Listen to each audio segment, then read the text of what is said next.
ఇవాళ మా బాల్క సుమన్ గారిని ఇక్కడ తీసుకొచ్చి ఆయనను మా జిల్లా పరిషత్ మాజీ ఉపాధ్యక్షుడు మూల రాజిరెడ్డి గారిని ఇంకా ఒక 6గురిని వాళ్ళ జైల్లో పెట్టారు. పెట్టి వారి మీద కేసు ఏంది, పోలీసులను ఏదో అన్నారని, పోలీసుల మీద ఏదో అక్కడ వారి డ్యూటీకి ఆటంకం కలిగించారని కేసు పెట్టారు.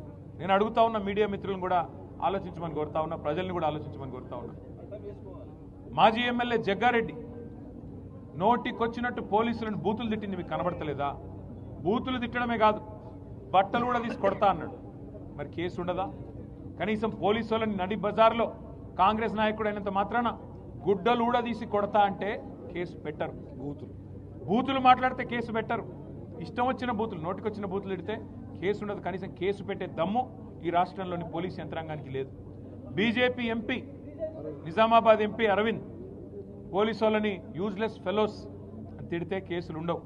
కానీ ఇవాళ స్పష్టమైన అధికారం, స్పష్టమైన మెజారిటీ క్యాతన్పల్లి మున్సిపాలిటీలో మా పార్టీకి, మా పొత్తులో ఉన్న సిపిఐ పార్టీకి ప్రజలు ఇస్తే ఆ మెజారిటీని అపహాస్యం చేసే విధంగా స్థానిక మంత్రి గారు, అధికార యంత్రాంగం కుమ్మక్కైతే, ఎన్నికల కమిషన్ చేయాల్సిన పని ఎన్నికల కమిషన్ చేయకపోతే, చివరికి మా కార్యకర్తల ప్రజాస్వామ్యాన్ని కాపాడే ప్రయత్నం చేస్తే ఉల్టా కేసులు మా మీదే పెట్టి ఇవాళ మా నాయకులను జైల్లో పెట్టారు. ఇది రాష్ట్రం మొత్తం గమనిస్తూ ఉన్నది. అంటే ఎంత లేఖి రాజకీయం, ఎంత దిగజారుడు రాజకీయం రేవంత్ రెడ్డి చేస్తా ఉన్నాడో దీన్ని బట్టి చెప్పొచ్చు.